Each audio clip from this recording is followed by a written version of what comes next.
ظاہری سی بات ہے جرمن زبان میں تھے، ان کو پڑھنا اتنا آسان نہ تھا، اور ملک صاحب کے لیے تو بہت ہی مشکل تھا۔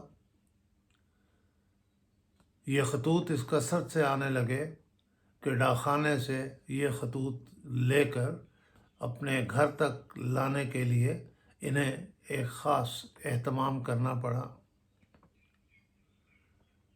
کچھ ہی عرصے میں، یعنی چند دنوں میں، کوئی 10,000 کے قریب خطوط جمع ہو گئے۔ ان خطوط کو پڑھنا تو دور کی بات تھی، ان کے لفافوں کو کھولنا بھی آسان نہ تھا۔ چنانچہ طے یہ ہوا کہ کسی جرمن لڑکی کو بطور پرائیویٹ سیکرٹری ملازم رکھا جائے، وہ یہ خطوط کھولے، پڑھے اور ان کا خلاصہ ملک عمر علی کو بتائے۔ ایک خاتون جس کا نام الزبتھ اینا ایملی تھا، الزبتھ اینا ایملی، انہیں اس کام کے لیے تنخواہ پر ملازم رکھا گیا۔ وہ خطوط کھولتی، ان کا خلاصہ ملک صاحب کو بتاتی۔ یہ سلسلہ نہ جانے کتنے دن چلا۔ اسی دوران ملک صاحب نے فیصلہ کیا کہ ان لڑکیوں کی بجائے جن کو انہوں نے دیکھا تک نہیں، کیوں نہ الزبتھ اینا ایملی سے شادی کر لی جائے۔ وہ بھی اس بات کے لیے رضامند تھی۔ چنانچہ اپریل 1952 میں یہ شادی ہو گئی۔ شادی کے بعد وہ مریم ملک کہلانے لگیں اور ملک صاحب کے ساتھ پاکستان آ کر ملتان رہنے لگی۔ یہ شادی کامیاب رہی۔ اس سے اللہ تعالیٰ نے ملک صاحب کو ایک بیٹے اور ایک بیٹی سے نوازا، لیکن ان کی 1964 میں وفات کی وجہ سے یہ خاتون قدرے دل برداشتہ ہو کر جرمنی واپس چلی گئیں۔ تاہم ان کے دونوں بچے پاکستان رہے اور وہ ان سے ملاقات کے لیے ہر سال 2-3 مہینے کے لیے پاکستان آتی رہیں، اور ان کا یہ سلسلہ اپنی وفات تک جاری رہا، جو کچھ ہی عرصہ پہلے ہوئی ہے۔ ویورز، یہ بات یقیناً قابل توجہ ہے، کیونکہ میرے علم کے مطابق پاکستان کے کسی اور نوجوان کو اتنی بڑی تعداد میں غیر ملکی لڑکیوں یا عورتوں نے رشتہ کے لیے اپنے آپ کو پیش نہیں کیا ہوگا۔ ملک عمر علی سوئٹزرلینڈ میں تھے۔ ان دنوں جنرل محمد ایوب خان، جو بعد میں صدر پاکستان ہوئے، بیمار ہو کر وہاں گئے ہوئے تھے اور کسی ہسپتال میں داخل تھے۔ ملک عمر علی کو پتہ چلا تو وہ ہسپتال میں ان کی عیادت کے لیے گئے، اور پھر جتنی دیر ایوب خان وہاں رہے ان کے ساتھ ان کا میل جول رہا۔ طارق کے پاس اب بھی ایک تصویر ہے جس میں ایوب خان، ملک عمر علی اور ایک تیسرا شخص تینوں واک کر رہے ہیں۔ ایوب خان نے اوور کوٹ پہنا ہوا ہے اور سر پہ فیلٹ ہیٹ ہے، ایک ہاتھ میں بیگ ہے۔ یہ تفصیلات میسر نہیں کہ ایوب خان کے ساتھ ان کے یہ مراسم کس شکل میں بعد میں قائم رہے، تاہم روایت کے مطابق ملک عمر علی نے ایک خواب دیکھا جس میں ایوب خان کو صدر پاکستان دکھایا گیا تھا۔ ملک عمر علی خاموش ہو گئے، اس خواب کا کسی سے تذکرہ نہیں کیا، لیکن جب دوبارہ یہی خواب دیکھا تو ایک خط ایوب خان کو لکھ دیا۔ ایوب خان بعد میں صدر پاکستان بنے، اور ظاہر ہے انہیں یہ بات یاد ہوگی، اسی لیے ایک بار جب ایوب خان ملتان کے دورہ پر آئے اور قاسم باغ میں ان کے لیے ایک تقریب استقبالیہ منعقد ہوئی تو اس میں ملک عمر علی بھی مدعو تھے۔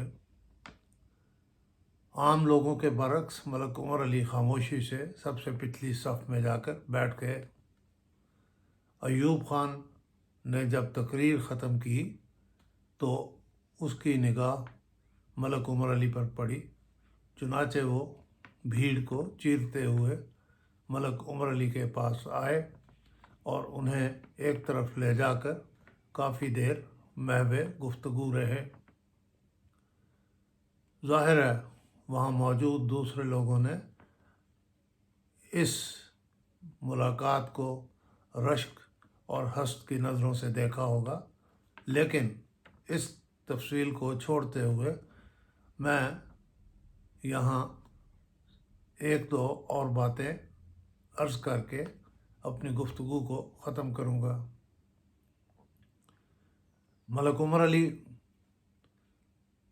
کو اللہ تعالیٰ نے رزق میں کشائش بخشی تھی،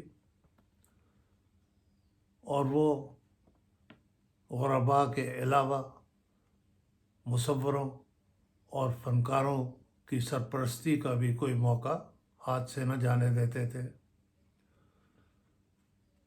ایک مصور تھے ملتان سے، زوار حسین،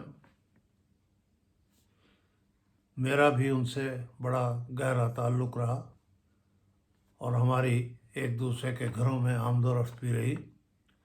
انہوں نے مجھے بتایا کہ ایک بار ملک عمر علی نے ان کی کچھ پینٹنگز خریدیں۔